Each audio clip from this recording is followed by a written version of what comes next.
Hello friends, welcome to my hotel room in Page, Arizona. I am here on vacation, hoping to kayak camp on Lake Powell, and my plans have gotten changed so many times. First because of my beautiful cat. She had surgery and she really needed me for an extra day, and I got a big claw to the face. And then secondly, because of the weather. When I set the time aside to come here a few weeks ago, it was in the 70s, clear, beautiful, sunny, kind of like it is most of the time here in the desert. But every single week leading up to it, the temperature dropped like 10 degrees. Now it's going to be in the 30s tomorrow, and snowing and raining, even a thunderstorm during the day. So not the ideal weather for kayaking, and certainly not for like camping. I don't want to camp in the rain. My new plan is to wake up at 5 a.m., which is pretty crazy for me, but I want to be on the lake in the snow. I think that would be so incredibly beautiful. Dawn is at 6:19, and so if I can get to the lake by like 6 a.m. and get some really beautiful sunrise paddling in, that would be amazing. And then when it starts to turn to rain, I will assess. I have like a super amount of clothing here. I have a wetsuit. I have like pants to put over that. I have waterproof socks. I have gloves. I have a raincoat. I have a puffy coat. I have a fleece. I don't exactly know what I'm gonna need. I've never paddled in the snow before, so we'll see.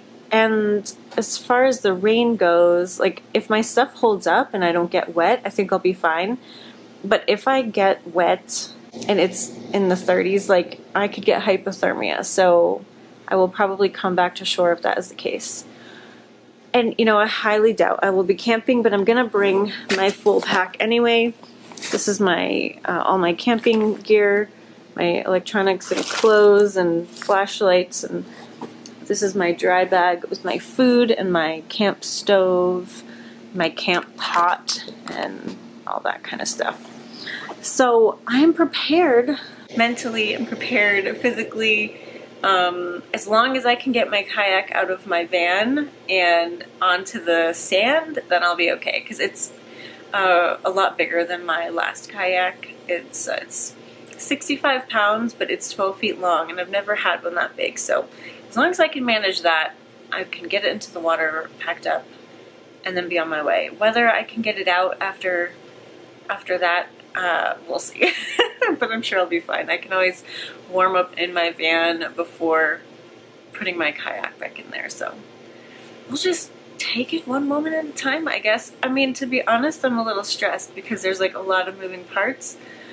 But you know, I'm here to relax. So I think that's what I'm gonna do. It's 8 o'clock, and if I'm gonna get really good sleep, I'm gonna try to go to sleep in like an hour. I mean, you'll probably have already known if I got to the lake or not because of the thumbnail or the title of this video. So I will see you soon. Bye.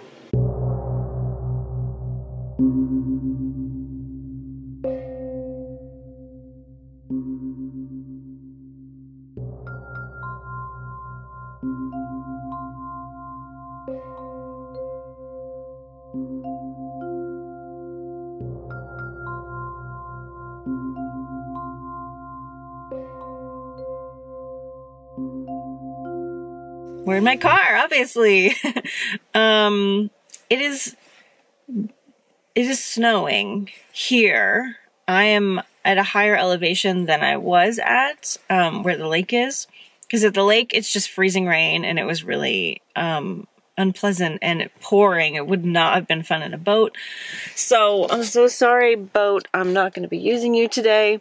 But there is this trailhead that I've always wanted to visit. Well, the trail itself. And as you can see, it's, well, you might be able to see, it might be focusing on the raindrops on the windshield, but it's snowy. It's really pretty. I do not mind hiking in the snow.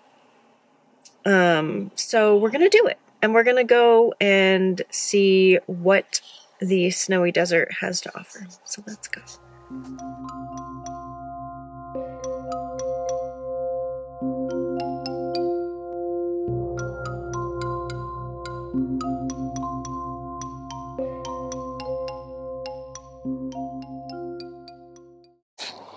So I think that's a toadstool up there.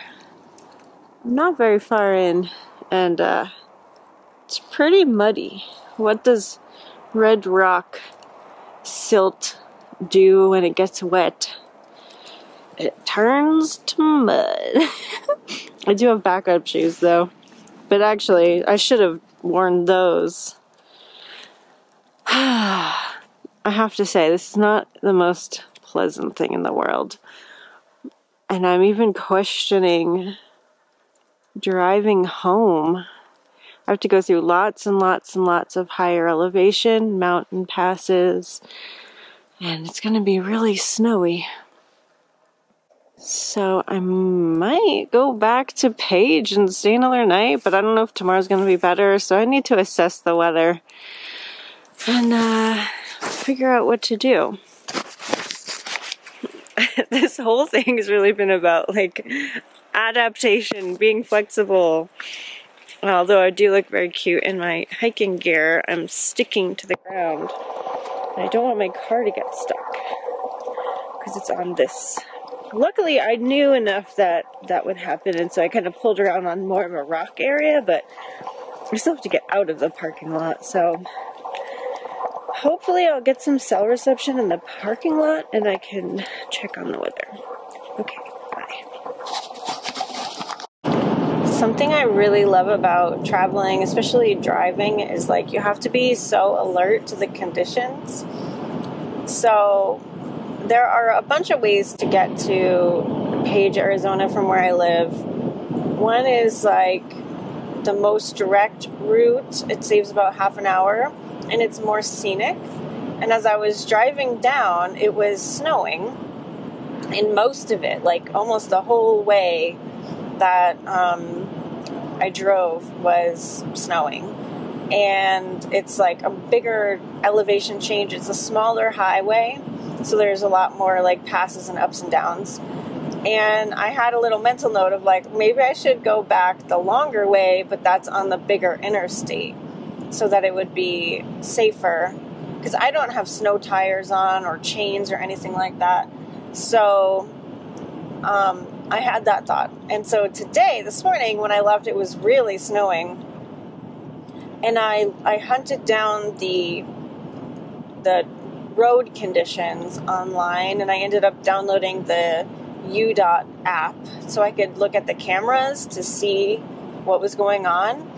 And I'm so glad I did, because, you know, Google always routes to the fastest route, at least for me. So,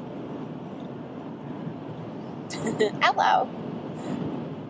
I don't know what the speed limit is right here, so I'm going like 65, and I'm just letting people pass me if they want, because we're on reservation land, and I just don't want to, like, you know, I never want to speed, but I also don't want to fuck with indigenous people and their land. So anyway, that's why people pass me if you see that. So I looked at the road conditions, and the faster way, the way that I came here, actually has travel restrictions. So you have to have traction devices, like approved traction devices, either all-wheel drive or four-wheel drive or chains, in order to legally drive on that highway. So I don't have that, and I would be stuck. They lift the restriction at 6 p.m. tonight, but if it's still snowing, they're just going to renew it. So anyway, if I went the faster way, according to Google, to save half an hour, I would have to, like, camp in my car or, like, find a hotel or something, more than likely. And while I can do that, I've done that in the past for other reasons, I don't want to do that. I'm not that far from my house, and I can't sleep in my what I'm driving in because I have a huge kayak in the way. Like, I had to disassemble my bed and everything, because usually I'll just camp in here, but I can't. So, looking at the travel restrictions, you know, knowing that if you're in a mountainous place, even if it's not snowing where you are, it might be a whole different story somewhere else. I mean, I've even driven through like southern Arizona and New Mexico and driven into complete whiteout blizzards when it was like 80 degrees at home. So you never know what the weather's going to be like up in the mountains. It's a really worthwhile thing to check out because, like I said, you could just get stuck somewhere. I mean, I've gotten stuck in so many places. I've gotten stuck because of the snow in Wyoming, where I had to sleep at a rest area, which again was fine because I have a camper. But if you don't have a camper, that kind of sucks, you know, especially if you're not near a hotel or anything and it's all snowy. I've gotten stuck because of flooding, because like all the highways were shut down. And that was another Google thing. Google kept trying to, so there were, I think this was in Ohio or Missouri. Yeah. I was in Missouri, traveling through on my way to Connecticut. And there was this massive flood of the rivers up there. And Google kept trying to tell me to go this back way because it caught up to the fact that the highways were closed.